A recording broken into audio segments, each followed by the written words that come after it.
Armadillo. Armadillo. Armadillo is a cat with a hard shell.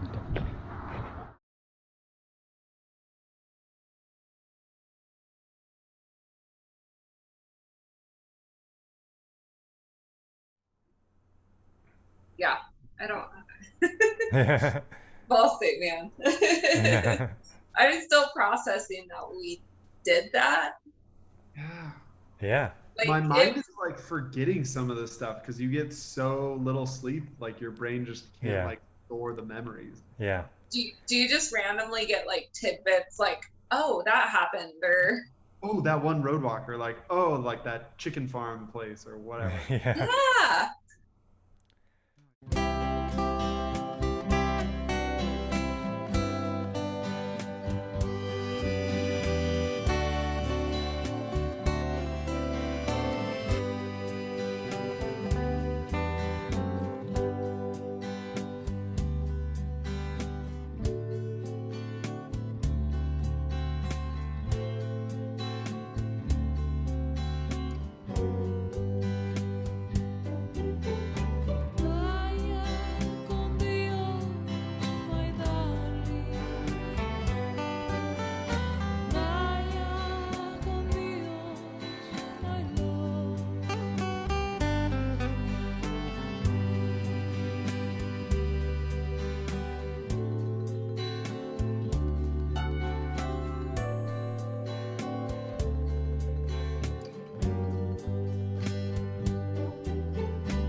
Everyone here has said that they want a venue to see what they're made of and whether they can answer the call of the road when it counts this week, this 10 days.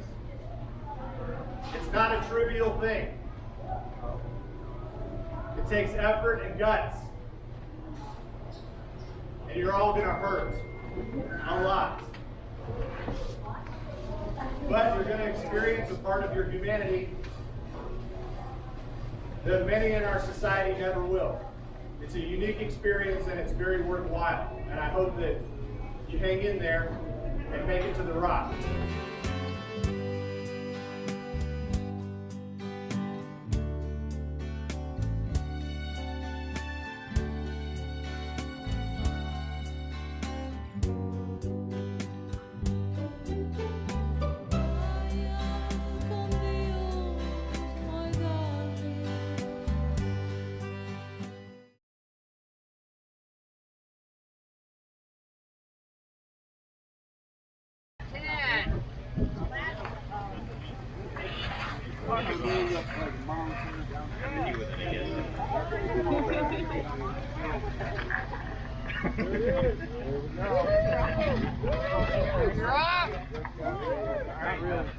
No one move!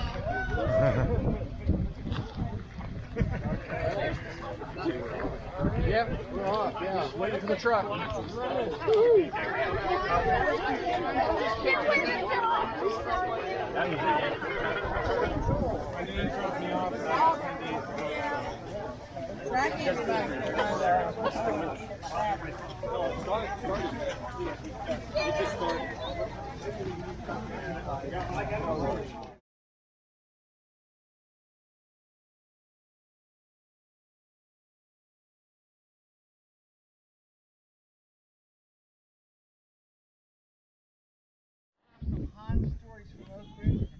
All right. I got a long time to listen to him.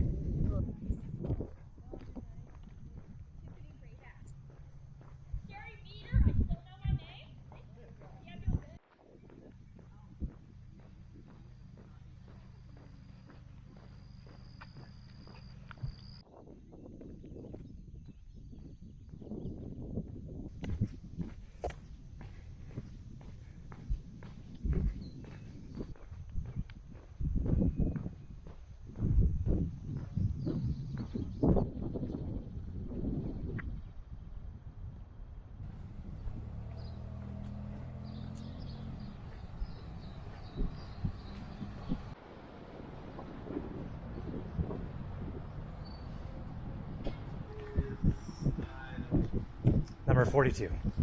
42. Nathan Hahn. Nathan Hahn. Yes. That's right.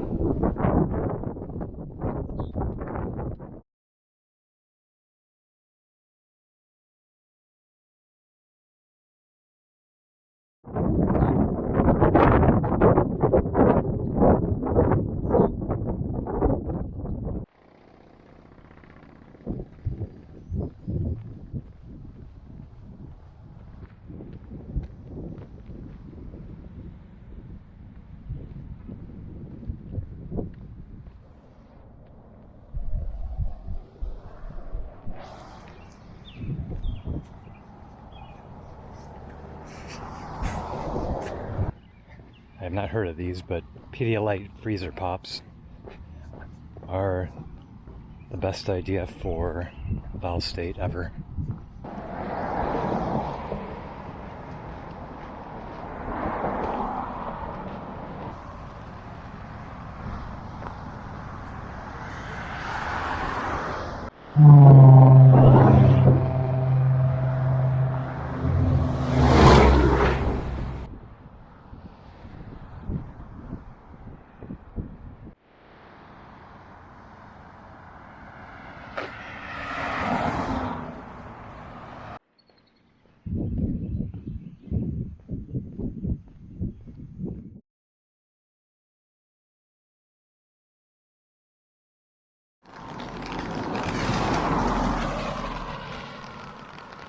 I just got caught in an unexpected downpour on the first day here.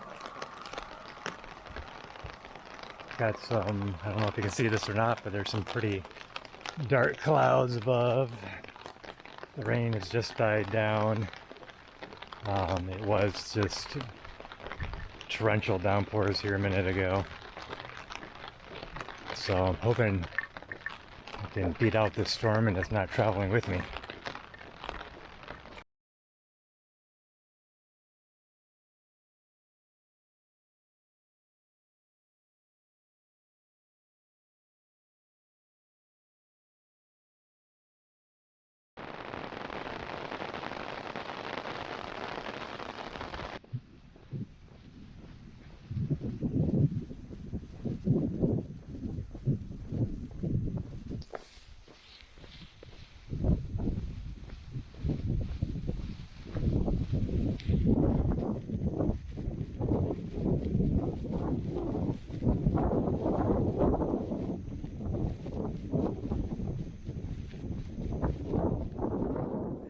So Jay, did you beat the rain when you got to the fire station?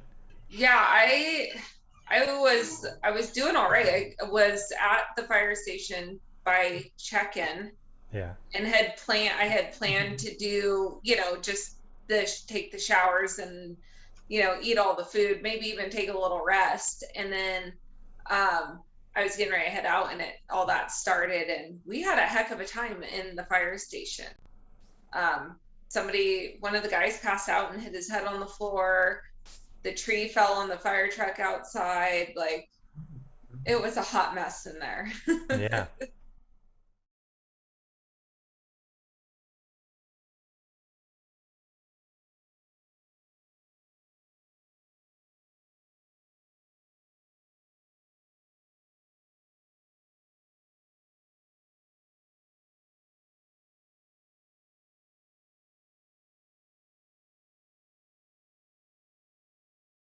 All right, cup of peaches from the Peach Man.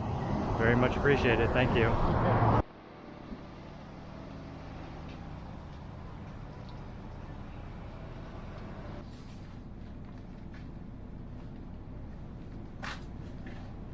Somebody just drove by and asked me if I wanted a cold towel, and I must say that's like the best thing anyone could possibly have given me right now. I'm all ready too. According to AccuWeather, it is sunny outside, but outside says the storm is brewing.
is Saturday morning,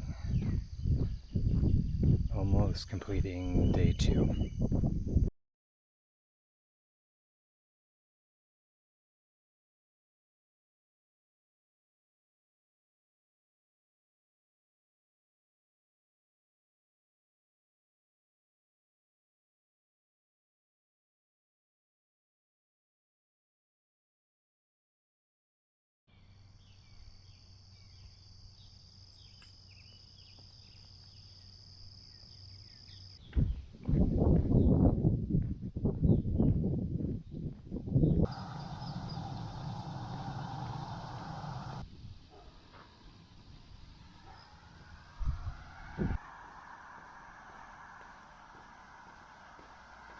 Things. Yeah. Yeah, we have lots of bugs. Look, he's taking a picture.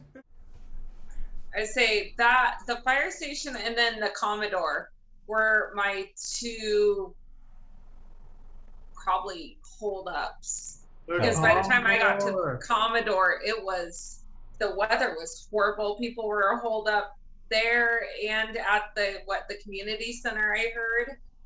Mm-hmm. And that storm hung out for quite some time. I kept getting up like every hour in the middle of the night, just waiting and hoping to get out of there. I didn't even know if I was gonna finish at that point. I was like, I'm so behind. What city was the Commodore in?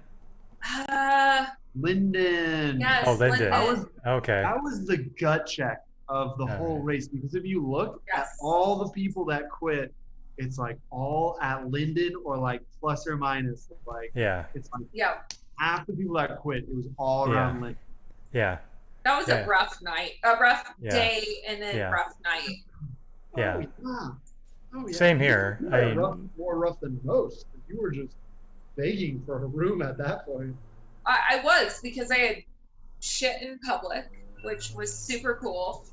You know, side of the road. There was nowhere else to go. Like, I had there was nothing left. I told my husband, I was like, don't ask me if I'll ever do this race again. I said, I'm just going to finish, and so I don't have to ever come back, which of course I felt totally different like 24 hours later, but it was just that rough of the day crossing the Tennessee, and then for the first time, and then trying to get into Linden. All the downpours we hit trying to get there was just demoralizing.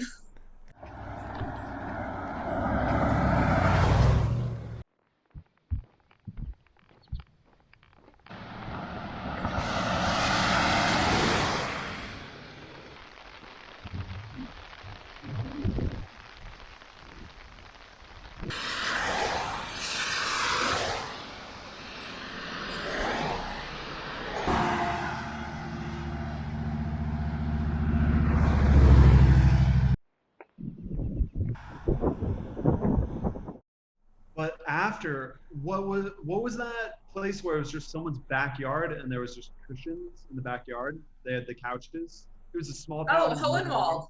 Hohenwald. That was great. Yeah. I missed that completely then.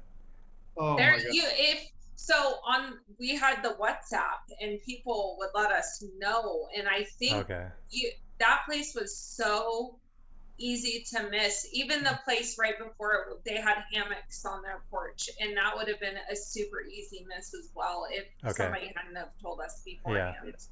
For me, that was just coming from like the poopiness of Linden, and then it was just someone's backyard with like actual cushions, and they had like good snacks and stuff, and it was just like I got solid. That was the most I slept. I think I got like 3 hours of sleep, and I was just like, I'm a new man. Let's go. Like, let's do this.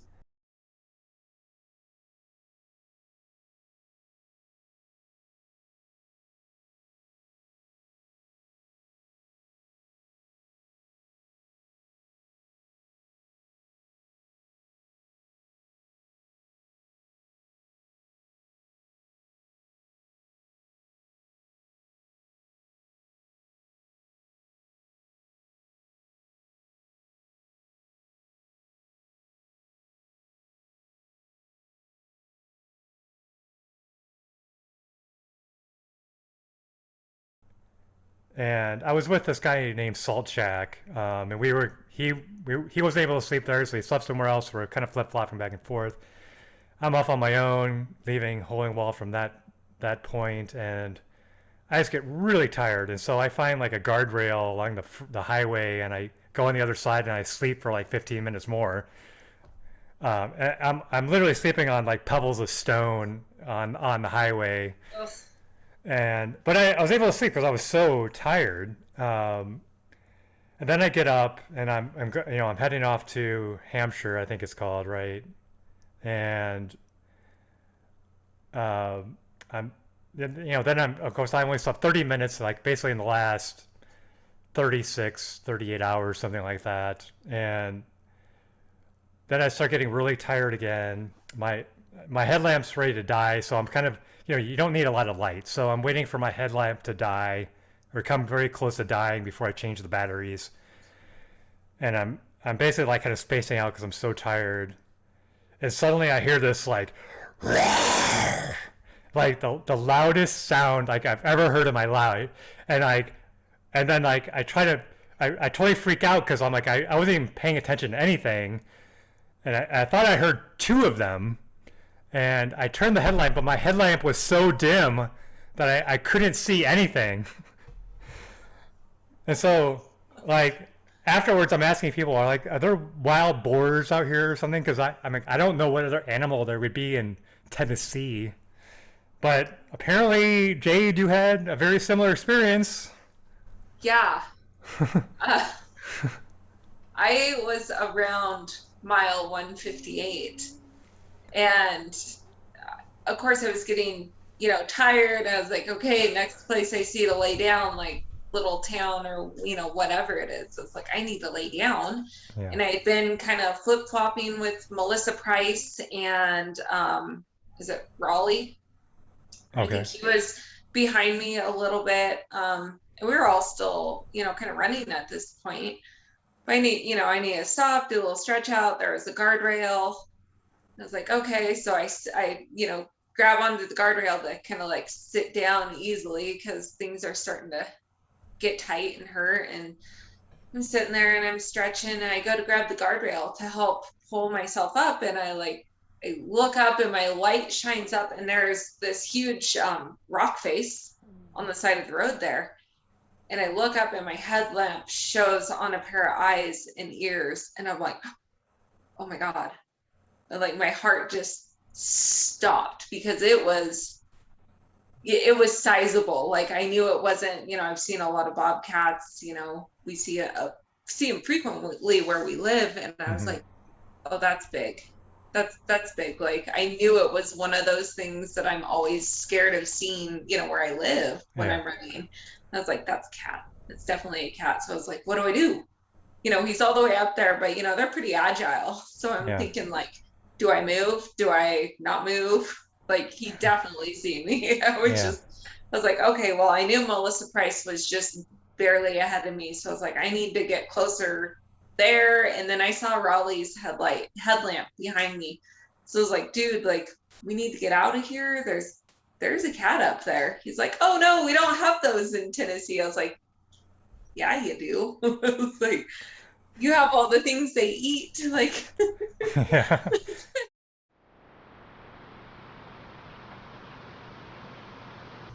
So, and that was, the road there was nothing. I mean, I can remember doing this race, and I come through here usually early Sunday morning, like just before sunrise. No, you're right.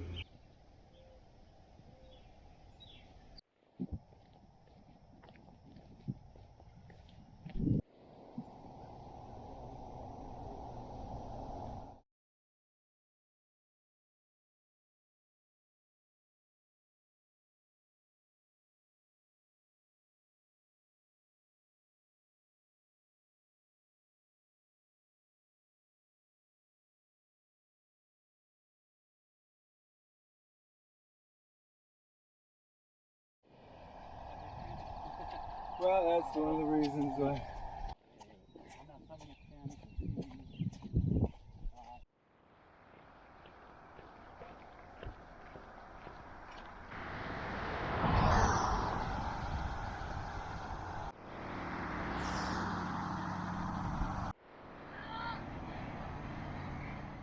Yeah, Sherry, she's here.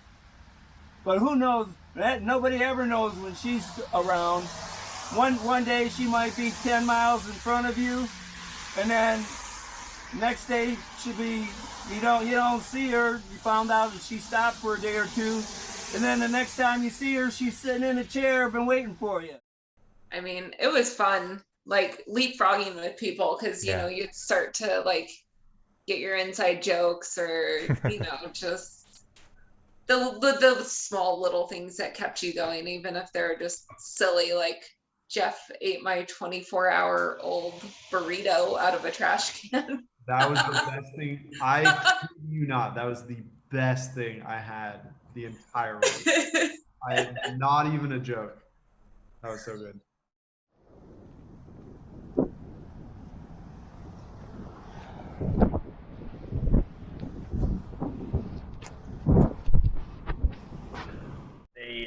I guess the more person that I admire out of everybody that I actually spent a little time with was Ray. And man, he was just, he's so lighthearted. He's so funny. And then to hear some of his old stories of when he got into running, and a lot about some of his races. We walked with probably 5 or 6 miles with him. And then I was constantly asking him question after question, and it's very interesting to see how the older people, they look at this race and then what their background and their race history is, and then see them to push on, because Ray struck me from the beginning, and I can't remember who it was. It's like, watch this guy up here, because when he gets off his bus, all he's going to get is a plastic bag and a fanny pack. And I was like, you got to be kidding me. And sure enough, as soon as we get ready to get off the bus, he reaches up and gets his little Walmart bag, and then he straps on his fanny pack, and then that's all he had through the whole race. We come into Columbia, I think it was, and he had just left Dollar General, and he had a bag of milk, a gallon of milk, and a 2-liter Coke. And then he had found a 20-ounce Coke laying on the sidewalk, and he grabbed that, and he said, I just did the dumbest thing ever. He said, I just got this big jug of milk and this 2-liter Coke and realized my motel is 7 miles away. Oh my God.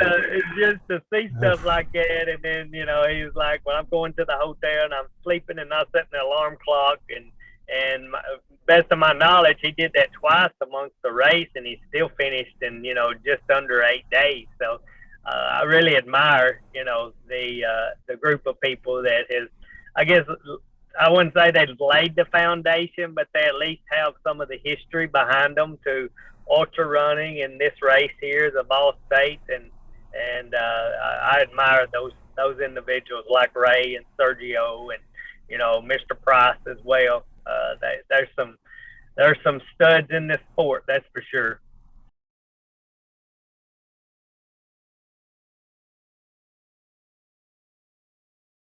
Then we thought it was like stuff sitting there. Then he thought it was a fake person, and we really was loving that. And that's pretty. Hello. We just had fun running around. It was kind of like ultra in the night. Everything should be in there. Here, I'll clean that up.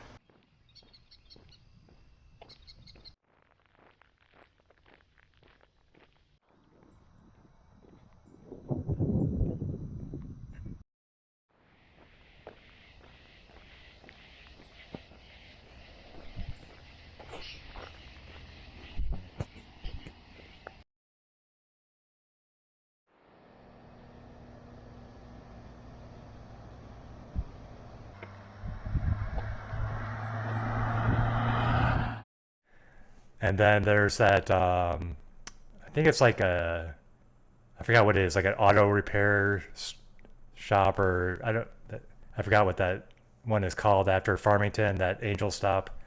Right, it's very well known, but and I'm sorry to the Angel Stop person, because I would like to give him a shout out, but I can't remember off the top of my head what it is now. But so he had a nice setup in front of his business, and I actually got 2 hours of sleep there, which was great. So, but prior to that, I had quite the pity party. I got caught in a little rain there too, not too bad, but that was a tough section for me.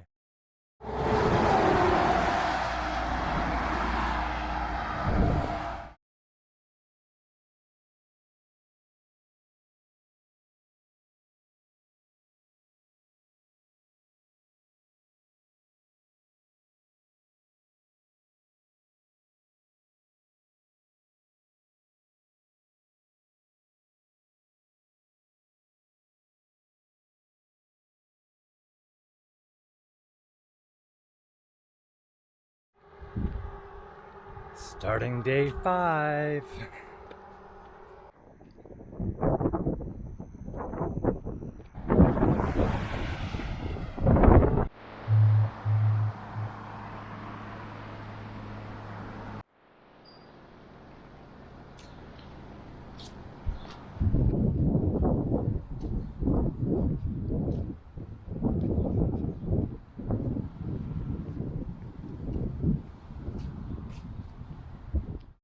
So how many hotels did you stay in during the race? So actually, the only one I bought, well, the one in Kimball there, but I stayed in the one that everybody told you not to stay in Shelbyville. So the Magnolia. Oh, okay. So I did. I went into there and walked up and asked the guys, like, look, do you have any hotel rooms available? And he was like, oh, absolutely. So his wife and his son run out from this room, and they was like, well, let's give him room number, I think it was 14. So they both grabbed some sheets and grabbed some towels and grabbed some wash rags, and they run and changed the sheets on the bed. And, you know, it didn't have any towels or nothing in it. So they gave me all of that, some soap. I went in and I was just glad. I was so tired. I went in, took a shower, come back, threw back the sheets, and of course there was a couple of hairs in the bed. So you grab the towels, you put them down on the bed, and I go to sleep, right to sleep, wake up the next morning, and of course there's a broken crack pipe over by the refrigerator. So you know there's a lot of no good going on in there. Of course, John Price, he warned us all. He's like, that's the one hotel there you never stay in. You'll get bed bugs. You never know what kind of diseases they're carrying. So, but at that point, I really didn't care. I was just wanting some sleep. But that hotel and the one in Kimball is the only two that I had purchased and that I stayed in. I mean, except for there was one time that Jeff was like, he was done with me. And I was like, I'm gonna take a nap in this gazebo anyways. oh, the gazebo. Oh yeah. Oh man. Yeah, 'cause you didn't get good sleep wherever we slept before? No, that was so we tried to sleep at the Magnolia. Right. Okay. In Shelbyville. And I think Jeff can sleep anywhere based on the photos. Oh yeah. I mostly used that place for a shower because there was no way I could sleep in that place. And then police sirens, and it was crazy over there. So we did leave Shelbyville together and pushed to whatever that next little town was. And I split off and tried to sleep in the gazebo until like 3 trains back to back just came through. So I was like, oh, okay, there you go. no.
He's an armadillo.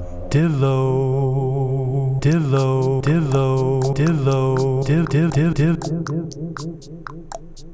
If you see one walking by, he's a really cool guy, armadillo. Armadillo. A 9-banded cat that your car makes flat, armadillo. Armadillo. He has a hard shell, but inside he's really gel, armadillo. Armadillo. He visits his family in Tennessee when he's on a shopping spree. He's more famous than you and me. He's an armadillo. Dillo, dillo, dill. He's an He's an armadillo. Dillo, dillo, dillo, dill. He's an armadillo. If you see a cool guy and you know he's passing by, armadillo. Armadillo. Your car will make flat this 9-banded cat, armadillo. Armadillo. Inside he's really gel, but he has a hard shell, armadillo. Armadillo. He was on a shopping spree when I saw him in Mackenzie. I invited him to tea, but he was much too busy. He's an armadillo. Dillo, dillo, dill. He's an He's an armadillo. Dillo, dillo, dillo, dill. He's an armadillo. He's an armadillo.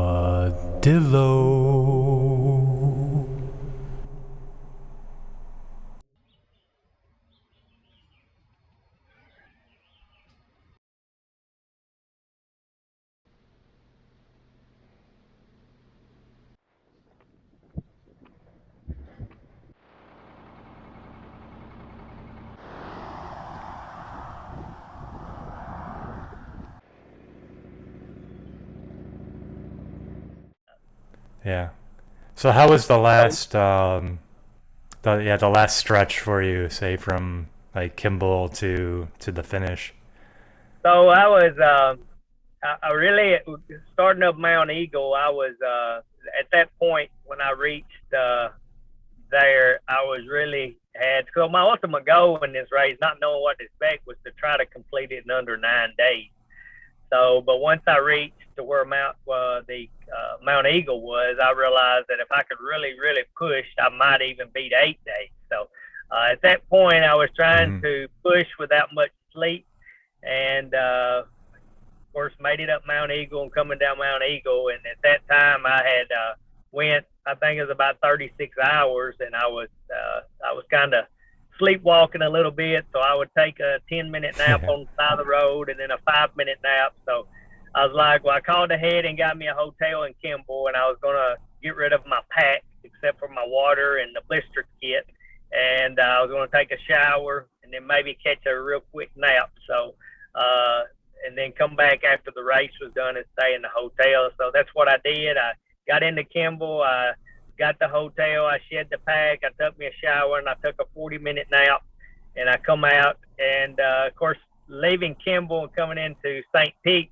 I went the opposite way, so I didn't go facing the traffic. So I got down close to the red light and realized I had to backtrack. So once I got back on the right course, I really struggled at that point because it was early morning, and I struggled from there up to Sand Mountain because I was so sleepy. And going up halfway through Sand Mountain, I had to take another 20-minute nap on the side of the road. And but once the sun kind of come up, I think I made it to the rock at 5:30 in the morning. But once around 5 o'clock, the sun started coming out and breaking the sky, I kind of woke up a little bit. But As far as the sleep deprivation, that stretch from St. Pete up to the Rock was probably the worst that I had along the trail. And it was just, you were just so tired. And of course, you're climbing the hill too, and that didn't help any at all as well.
In the rain, of course. Oh, you have it's a GoPro.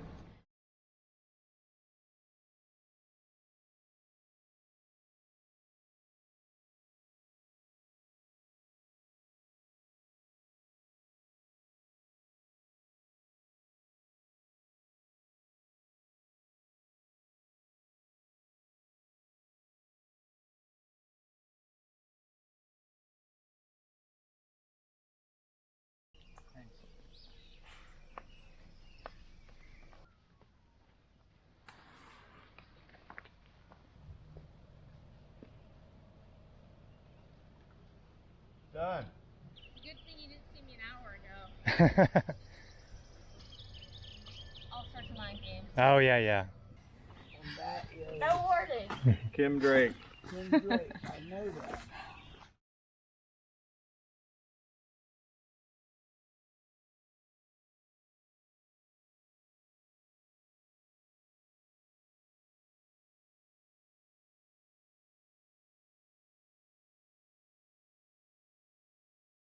I didn't text at all. No? Yeah, I just showed up. And they're like, how do you know we're going to be here? I'm like, I didn't know. It's always the same thing when I see response.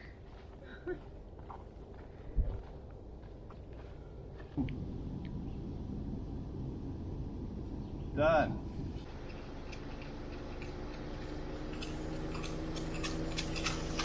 Got the human hamster sign up there, isn't it?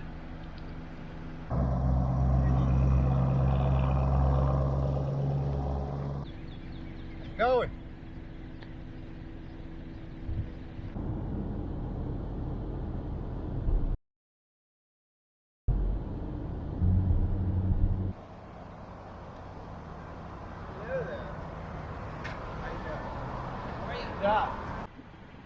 How's your race? It'll be soon for us too. It's pretty good. That's here, right. too. We're almost done. What the heck? Here this afternoon. Yeah. But first, a shower. Dude, good to see you. Yeah. Oh my God, congrats. What'd you finish in? We made it. Oregonians, we're gonna go 3 for 3. Woohoo! This guy's leading the charge. It was so weird because it was Jade balled out at the start, and then I was the middleman, and then I remember you passing me. You looked really good. Yeah. And now you got front. I'm still middleman, and Jade's killing it, bringing it through. I'm all showered. Yeah. I'm fine. How are you guys? Great. Oh, just never had us a good best day yet. Absolutely. Getting it done. Absolutely. Right on. Could you undo them, Tom? Yeah. Oh. I developed the lean. I see you have a little lean. Yeah, and it happened before. It's happened at a 6-day event. And it hurts like hell, and the only way I can get rid of it is by... Oh, reversing the pack. Is that what you're doing? Yeah. No, by laying down every 15... every 20 minutes or so, and I can't do that here. Mm-hmm. So I thought maybe I'd try the reversing the pack. Maybe I'll try emptying the pack. Right. deal. Yeah. Congratulations Man, that is on finishing. awesome. Yeah. A good deal, man. I'm Man, proud carrying of the heavy pack the whole time still? Carrying out everything. Yeah. I did rent me a motel in Kimball, so on my way through, I'm going to drop half of it off. I'm only going to carry my phone and the necessities. But yeah, I did all right. Yeah. I've had issues, but I've worked through them. So I'm getting kind of used to people saying, hey, can you stop and tell us what this race is? Is this a race, or why are you doing it? And it seems like somebody might pull into that parking lot and like call me over, and I'll walk over there. There was a woman in the apartments back there, sitting on the ground by her garden. She's like, come here. I'm like, it's like, you know, I'm almost up to that ground in the yard. I'm like, I'm on a, you know, hi, how you doing? I'm in a race, you know. But she goes, no, come here. Finally she yells, I need you to call 911.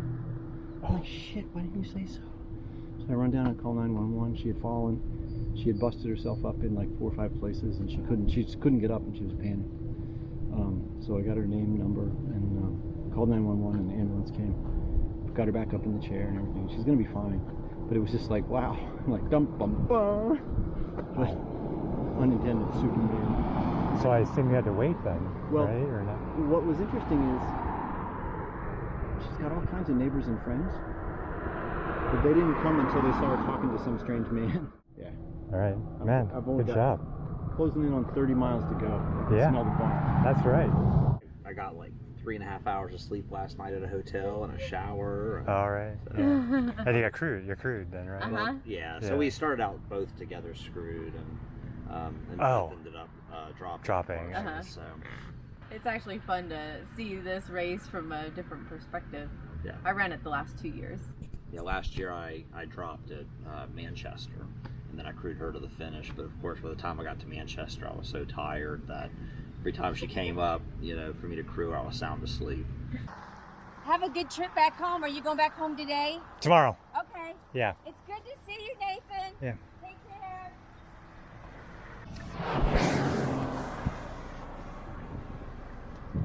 They just let anybody with a camera out here, don't they? Yeah. Man, it feels like 1,000 degrees on this road. Something, I can't remember what it was now.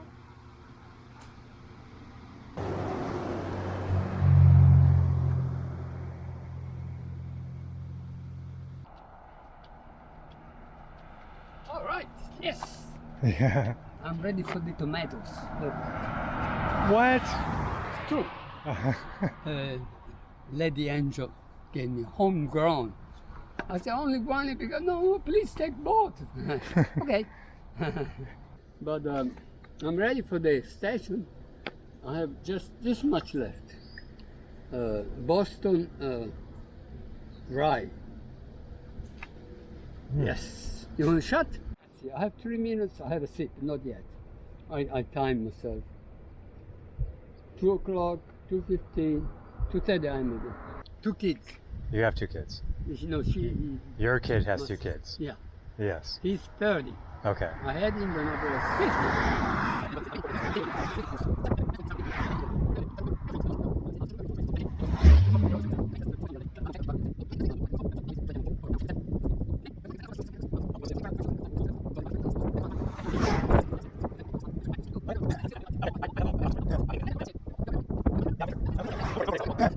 I'll talk to you later. Thanks. Nice talking to you. You too. Absolutely. Yeah. There's Lisa's coming, Jen's coming, and Nick's. They're all coming. Oh, I see some other, yeah, very close. Did you see Sergio ahead? Yeah, oh my God. I have his flask not flask, but his bottle that he left at McDonald's. Oh. He's got another one apparently. Oh, I think he had 3 on the bus. Yeah. I'm sure this is some electrolyte stuff. Okay, yeah, you're not far behind. Yeah, I'm hitting the aid station and then Tessa's and then shooting over towards the mountain. Here comes Lisa. I'm here to hold up everybody in the sun so you'll slow down. I know, it's like that little piece of shade right there. Tell me about that shower. The shower when you're done and you know you don't have to put Desitin or any other kind of stuff on dirty it. clothes. I know, or wash them out in the sink. You could put them in a bag and deal with them later. Jen.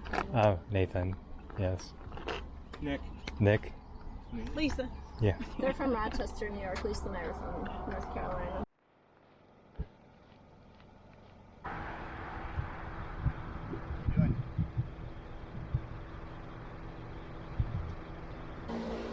get myself ready for the kind of my ego. Absolutely. Yeah. But I just been like walking slow and spending too much time here.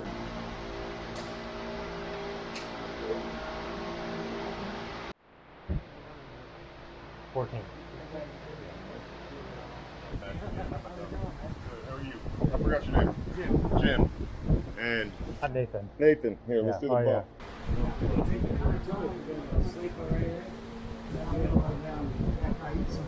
Yeah, we have a car too.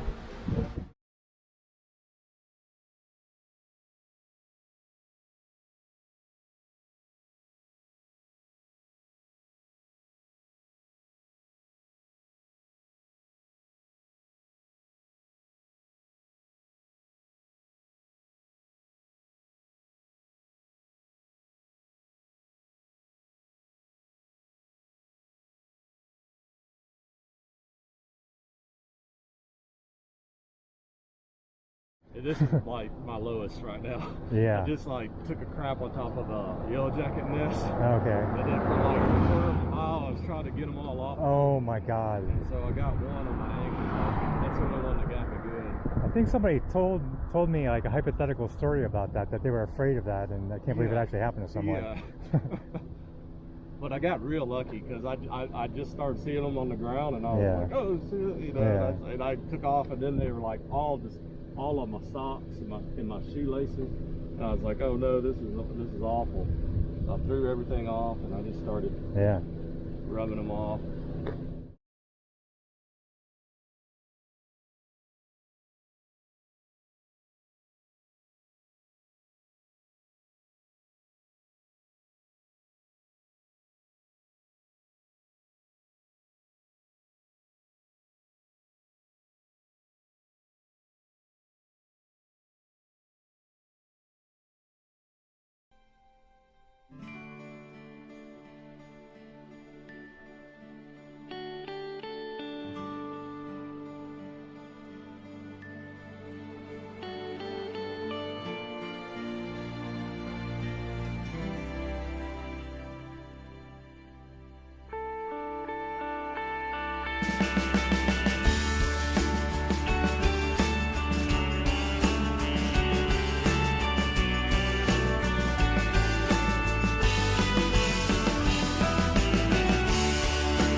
There it is. Photos. Got the photos to prove it. How do we know you were there? Yeah, I don't. Vol Sate, man. I'm still processing that we did that. Yeah. Like, my mind is like forgetting some of this stuff because you get so little sleep, like your brain just can't like store the memories. Yeah. Do you just randomly get like tidbits like, oh, that happened, or oh, that one road walker, like, oh, like that chicken farm place or whatever. Yeah. Oh, Well, I keep dreaming that I have to wake up and run. Have you actually woke up though? Jeff and I were talking about this. Have you woke up and started like reaching for your stuff, like your shoes, your pack, like, and then realized that you're done? Have you had that yet? I haven't. No, I haven't gone that far. But I mean, basically, as soon as I woke up, I'm hit with reality. But I've had like night over night for a while with this basically the same dream, which is that I'm waking up, getting ready to. I need to wake up to go out and run again. Just wait.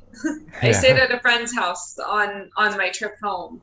Yeah. And, you know, sleep in a dark room. I fell asleep for about an hour, which was kind of the max I was able to sleep at one time at Vol Sate. And I woke up and I started reaching around the room, like, you know, looking for my shoes, looking for my pack, because I'd, you know, always sleep right beside them or use my pack as a pillow. And I couldn't find my stuff, and I found my way to the light, and I turned the light on. And I realized I was like, oh, I'm at my friend's house. Like, I'm done. It's done. I don't have to run anymore. Yeah. It's a frantic feeling. It's crazy. So nice. Yeah. Yeah. Oh my God. Yeah. Like, what did you do, both of you guys? Like, what was the first thing you did when you got back to your hotel? I don't even remember, I don't think. Just pass out immediately. I don't remember. I took off my wet clothes and started a bath. And then I ordered Domino's. I was so hungry. And there was nothing else I could find that would deliver, because there was no way I was walking to the gas station. I wasn't, walking across the street to McDonald's. So I was like, somebody's going to have to bring this up to me. And it was, well, by the time we got done at the Rock, because Jeff was up there when I finished. Yes. So, after we BS'd up there and then stopped to say hi to everybody on the way down, because Sandra took us back down to Kimball. By the time we got down, and I feel like it was late, like I think it was around 11. Yeah. 11:30 maybe. Yeah. So like even food options, I was kind of done with minimal food options, and then I was like, oh, that's my only choice. Okay, guess we're still playing this game. Yeah. I'll have pizza. Yeah. I'm pretty sure I ordered like one of everything too. Way too much, but yeah. Okay. Dude, yeah, the next morning I went down to Walmart and I got like, because my tongue was still like so screwed up, I could only eat so much, but I got like 2 things of those like 42-gram protein chocolate milks, and I got like salad, and I got like a chicken wrap, and I got Hot Pockets, and I just brought all, and I got like yogurt or something. And I brought all that back to my room, and I did not leave that bed for like 24. I think I went to the breakfast with everybody. Okay. Oh yeah. Nothing else. Like, did not leave that bed all day. It was so nice. I watched like movies. It was so good. It was hard to sleep though for a while. Like I was still sleeping in increments of like 1 to 2 hours, and then I would be awake and I'd be so tired, but I couldn't sleep. I was still on that odd schedule for about 48 hours post race, probably. Yeah, same here. Yeah. Not Jeff. Jeff sleeps just lays down. I was getting the full Monty for sleep. I was getting like 9 hours minimum. But wow. Talking with you guys, like during the day, I was just, even though I was like looking at my watch and I was like, yep, we got 9 hours. And I was so tired during the day. It was like noon, and I was like, I'm ready for a nap. It was just deep feeling of being tired. Yeah. All right. Well, Chris, I appreciate you taking the time to talk to me on this, and I'm gonna see how I can make this video and put it all together, and hopefully it all turns out well. But I really appreciate your input, because you just had a very interesting story of coming from only doing a 25K race previously to running a 500K race. My progression was much more organic. I kept progressing up, so we came from very different backgrounds into this race, and I'm really fascinated by your perspective of this race. I appreciate your input. Thank you. I appreciate you reaching out to me and wanting to talk about it. So I appreciate that as well.